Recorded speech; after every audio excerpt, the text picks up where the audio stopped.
A grand entrance. For the first time, Shein jumps from the web to fancy department stores, sparking controversy in France. If you're not in dirt cheap or in luxury, the future's looking pretty bleak. Unfair competition, inflation, shrinking purchasing power. Half of fashion retailers are struggling. Thousands of jobs have already disappeared. Ever cheaper, ever more disposable clothes are flooding the market. Manufacturers share the blame, but society is changing too. In times of crisis, can French brands survive ultra-fast fashion?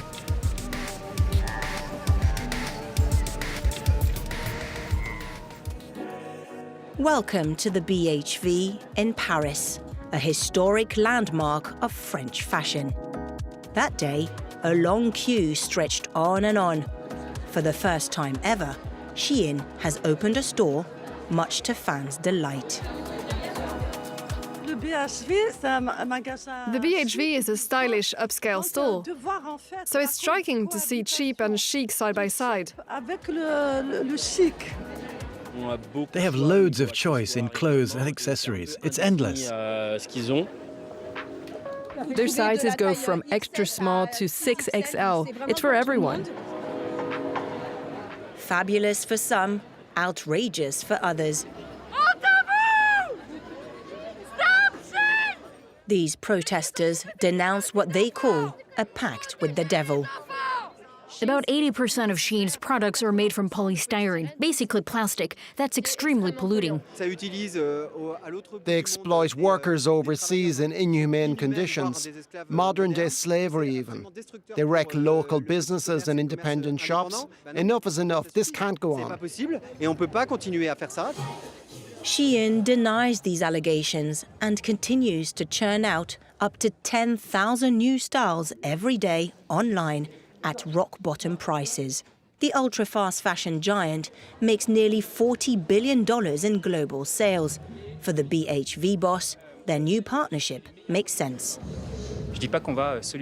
We won't solve the issue of ultra-fast fashion platforms overnight, but we're moving in a positive direction.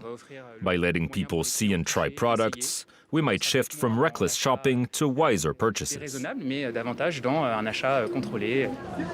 For many, Shein's arrival is a final blow.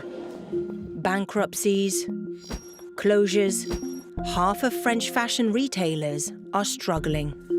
37,000 jobs lost in just 10 years. Historic French brands like Camailleux have gone under.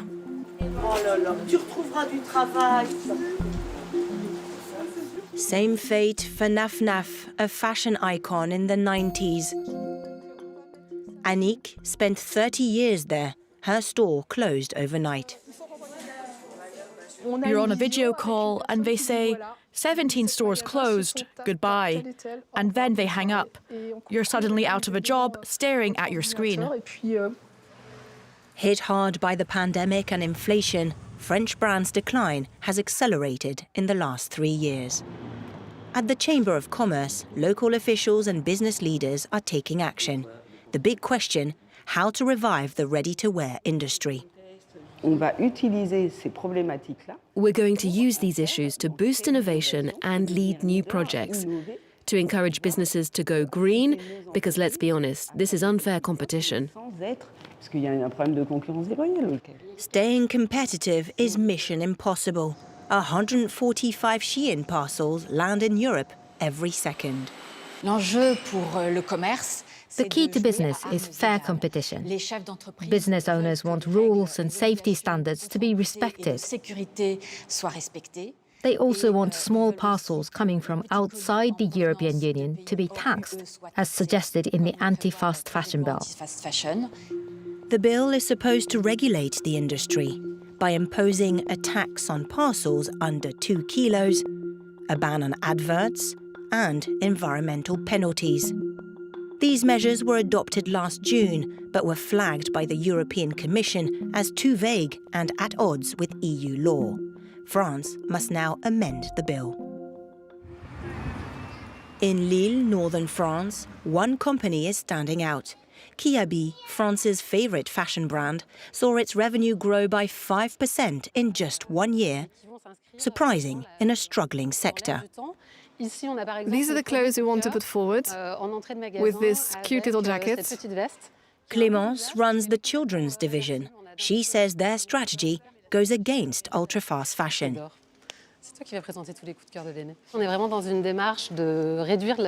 We're trying to reduce the range of products for our customers, focusing on basics. Our essentials are timeless in terms of material, color, and cut.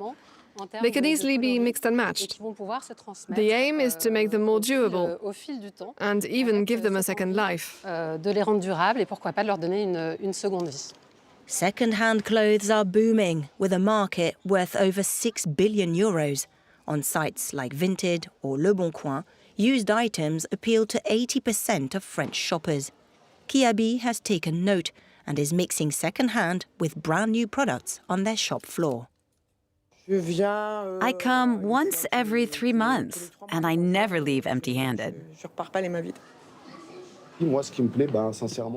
I like everything about it. It's high-quality products. We buy 40% of our clothes here. The budget brand is going greener. They've just banned virgin polyester and are focusing on higher quality textiles. Virginie sources the materials. 75% are cotton, a natural fibre, but grown in Asia, where costs are lower. Here we have a limited collection made with the NGO Organic Cotton Accelerator, which works with cotton farms in India. We've combined organic cotton with French hemp, sourced from the Paris region. Over her 26-year career, Virginie has seen things change. Today, Kiabi works with French, Dutch and American NGOs to ensure product traceability. We used to rely entirely on the garment factories to source materials for us. We had no visibility on where they came from, how much they cost, or how long it would take to get them to the factory. And that has changed. But this shift might be coming too late. Fast fashion and ultra-fast fashion are already wreaking havoc. The charity Emmaüs helps people in need through donated goods. This sorting centre, south of Paris, sifts through 1 ton of clothes every day. In this sorting room, 9 of us are full-time, plus volunteers who come once a week. And still, we're overwhelmed by clothes that are dirty or torn. Samia has worked here for 15 years. Over time, she's seen the quality of donations drop and blames ultra-fast fashion. Out of a ton of clothes, only 20% can be reused or sold. The rest is thrown away or at best recycled. Shein et tout, on les trouve abîmés. 15 years ago, half of the donations were still in good condition. The waste must be collected at least twice a week to free up space, a headache for the centre's manager, Jean-Paul. As we were filming, he learned even his waste collector is swamped by fast fashion trash. Our sorting room isn't Versailles. If no one comes to pick these up, I'll have to chuck them in the bin, and that'll cost me 5,000 euros in waste processing. Record waste driven by overconsumption. The average French shopper buys 42 new garments a year. That's 10 million a day across the country. A lot of people get fooled. Unfortunately, that's just how commerce works. It's supply and demand. People want to look good, they want lots of cheap clothes, and we give it to them with a tiny asterisk at the bottom, this garment won't last. It's the sad reality of overconsumption. Everyone is to blame. As ultra-fast fashion floods Europe, few resist and offer an alternative. Just 900 meters from the BHV, the eco-friendly brand Loom. All its clothes are made on the old continent, Portugal, Italy and France. 8 years in, its founders Julia and Guillaume are more worried than ever. French factories are disappearing, and so are the traditional skills. One of the last major dyeing factories in France is going bankrupt. It's crushed by ultra-fast fashion and the fact that most brands no longer produce in France or Europe. But for them, giving up is not an option. Julia used to work at Amazon. Now she rejects that system and urges French companies to bring production back home.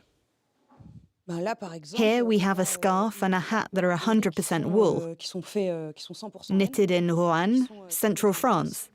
With this hat, taxes are paid that go into the state budget, helping to fund schools, the police and hospitals, which Shein products don't do. In France, just 3% of sold clothes are made locally. If you ask people whether they're willing to pay more, they'll always say no. Companies might gain consumers, but we lose citizens. If people understand that these cheap clothes destroy local jobs and businesses, worsen our trade deficit and national debt, then they would make a more conscious decision. Sustainable clothes or ultra-fast fashion, two very different paths in a market at a crossroads.